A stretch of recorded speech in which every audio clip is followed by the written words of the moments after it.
Сайн байцгаана уу та бүхэнд энэ өдрийн мэндийг хүргэе. Өнөөдөр та бүхэндээ интернетээс мэдээлэл хэрхэн татаж авах вэ?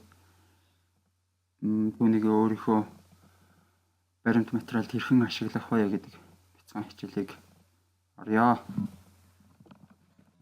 За юуны өмнө бүгдээрээ интернетээс мэдээлэл авахын тулд дараах зүйлүүдийг мэдсэн байх шаардлагатай. За нэгдүгüүрт нь бол хайлтын системүүдийн нэрийг мэдэх хэрэгтэй байгаа. Хайлтын систем гэдэг маань бол одоо Google.com байна. Google.com, Yahoo.com, Bing.com гэх мэт том хайлтын системүүд байдаг. Үүнээс өөрийнхөө одоо өдөр тутам ашигладаг Google.com юмнаас хэрхэн мэдээлэл хайх тухай хичээлийг та бүхэнд оруулъя. За үүн дээр одоо бүгдээрээ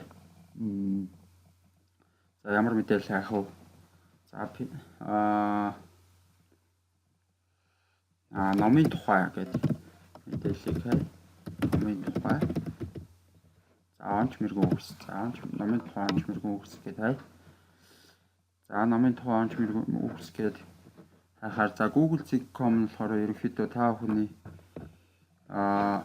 оруулсан энэ хайх хэсэгт оруулсан үгийг харж байгаад тэгээ одоо яг хэрэгтэй байдлаар нь та бүхэнд хэрэгтэй байдлаар нь бол ингэж англин ялгаж танд харуулах зорилго бүхий маш хурдан шуурхай харуулах зорилго бүхий ийм үйл ажиллагаа явуулдаг ийм компани байгаа. Google компани маань бол тэгэхээр за одоо бид бүхэн номын тухай онч мэрэгэн үгсгээ хайсан нийтийн номын сангийн оруулсан номын тухай онч мэрэгэн үгс гэсэн зүйл байна.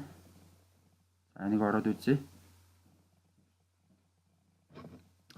За одоо мэдээж энийг уншиж байгаа хооронд нь бүгдээрээ Word-оо нээх хэрэгтэй. Word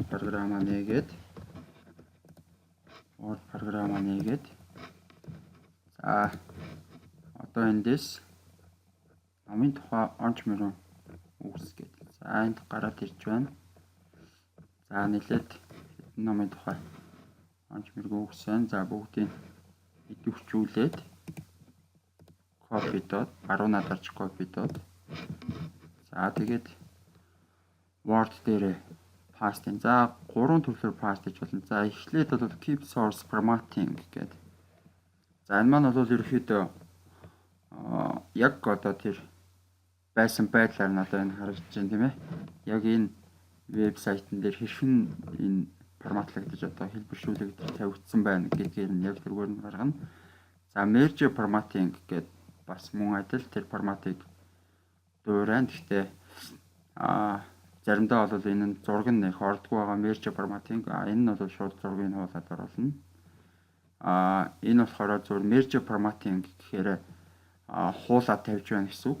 Зургийнх нь бол интернет хүн нөхцөлд зураг нь ажиллах байя гэж ойлгож байна.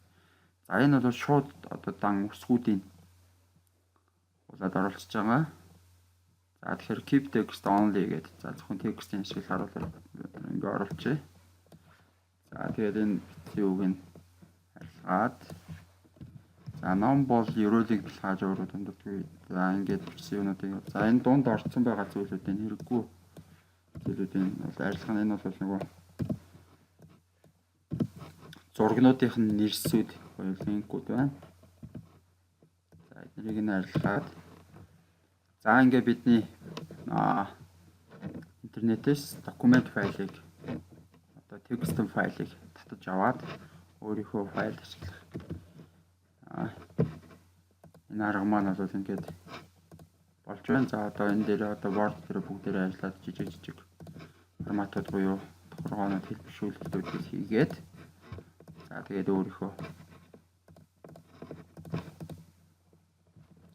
документ буюу драфтыг үүсгэх юм боломжтой байгаамаа.